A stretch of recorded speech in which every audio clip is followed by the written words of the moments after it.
Terima kasih pemirsa, Anda masih bersama kami di Suara Jakarta dan kita lanjutkan lagi perbincangan kita terkait revitalisasi Monas. Nah, saat ini saya sudah bersama Bapak Ahmad Yani selaku Sekretaris Fraksi PKS di DPRD DKI Jakarta. Apa kabar Pak Ahmad? Alhamdulillah, kabarnya baik. Iya, Pak Ahmad sudah datang ke lokasi revitalisasi Monas? Ya, saya lihat dari jauh. Bagaimana komentarnya tentang revitalisasi Monas ini? Ya, saya lihat tentang masalah revitalisasi ini sesungguhnya dari keinginan pemerintah daerah adalah satu hal yang sangat baik ya.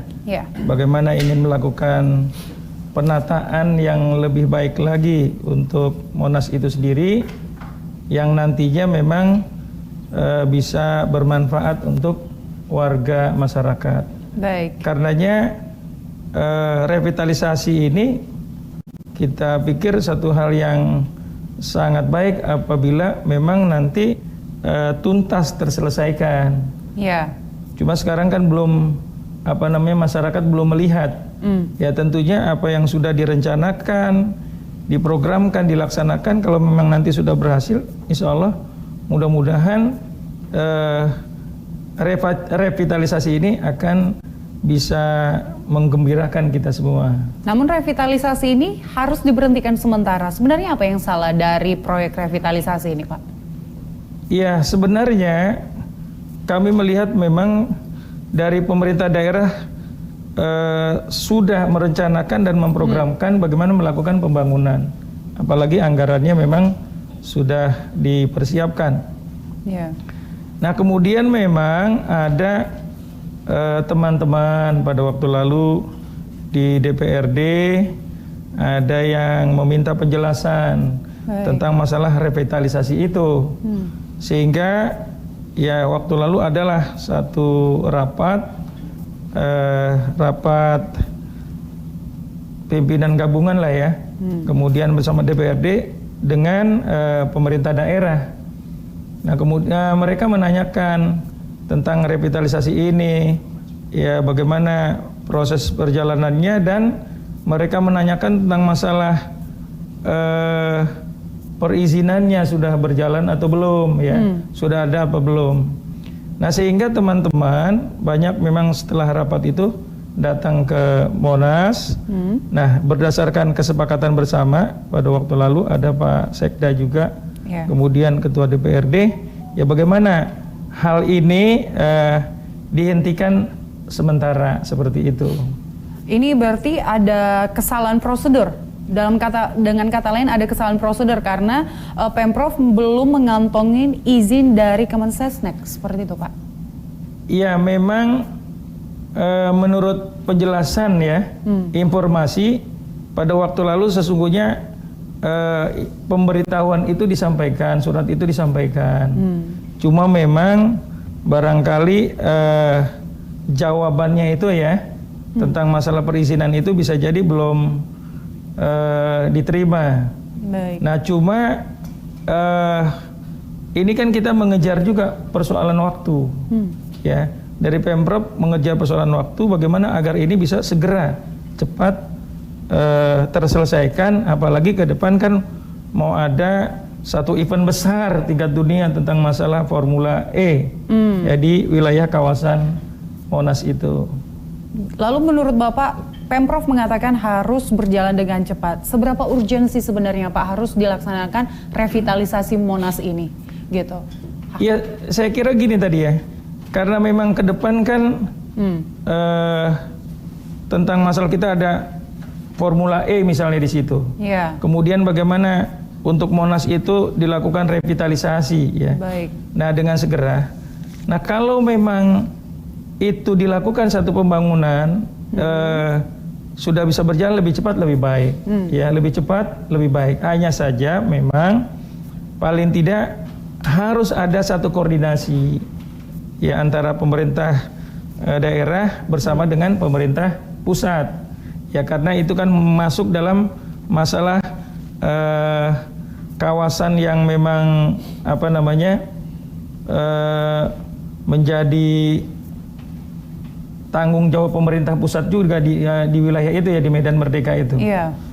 Nah ini saya kira kalau memang sekarang dilakukan penghentian ya, mungkin DPRD ingin meminta penjelasan dan sebagainya. Kalau ini sudah dilakukan penjelasan, ya kita berharap mudah-mudahan ya bagaimana pembangunan bisa segera dilakukan. Kalau enggak, kasihan nih ya warga masyarakat. Kalau dengan terbengkalai begini kan jadi lingkungannya menjadi kurang kurang bagus lah dilihat masyarakat karena banyak yang ingin ke Monas juga ya Pak. Betul. Seperti itu. Iya, saya kira seperti itu. Jadi bagaimana supaya segera kalau memang tadi ada persoalan misalnya dianggap soal prosedurnya yang harus ditempuh, kemudian ini bagaimana bisa dilaksanakan, ditempuh itu. Nah, pemerintah pusat dengan pemerintah daerah, mari kita bisa duduk bersama untuk kepentingan yang lebih besar bagi warga masyarakat. Berarti perlu ada komunikasi seperti itu ya Pak antara Pemprov dengan pemerintah pusat sehingga tidak adanya tolak belakang gitu, saling bertolak belakang keputusan antara dua pihak ini. Ya, saya kira ya seperti itu ya, karena pemerintah daerah dalam hal ini misalnya Pak Gubernur, Gubernur juga kan karena ini ibu kota mewakili juga pemerintah pusat ya. Nah karenanya saya kira perlu ada satu koordinasi ya, satu komunikasi antara pemerintah daerah, pemerintah pusat untuk setiap berbagai program kegiatan yang memang menyangkut kaitan tentang masalah pemerintah pusat ya. Nah sehingga tidak ada sesuatu hal nanti di kemudian hari yang efeknya nanti dampaknya bisa merugikan masyarakat. Kalau sekarang di stop misalnya, ini kan jadi merugikan masyarakat. Saya kira kita berharap Pemda DKI, pemerintah pusat, ya Seknek bisa duduk bersama. Ayo kita selesaikan masalah ini untuk kepentingan yang lebih besar. Berbicara merugikan masyarakat, kita tahu proyek revitalisasi ini akhirnya mengakibatkan sejumlah ratusan pohon itu harus ditebang. Dan Menteri Siti Nurbaya mengatakan proyek revitalisasi ini adalah proyek yang keliru. Itu bagaimana Pak? Nah saya kira mungkin ya tadi di dalam pelaksanaannya memang nanti kita akan lihat apakah memang awalnya ada penebangan pohon, tetapi kan informasi yang kami dengar pohon yang diambil itu kemudian dipindahkan di tempat lain ya. Dipindahkannya kemana itu Pak? Makanya waktu lalu saya juga dengar informasi dari Pemda itu ya, ada yang dipindahkan di tempat lain. Nah kemudian yang selanjutnya juga nanti ya kalau memang kita juga punya perda bahwa apabila kita menebang satu pohon maka ada kewajiban untuk menanam paling tidak 3 itu.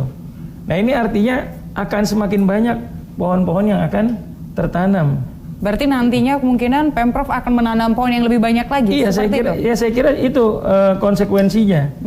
Ya.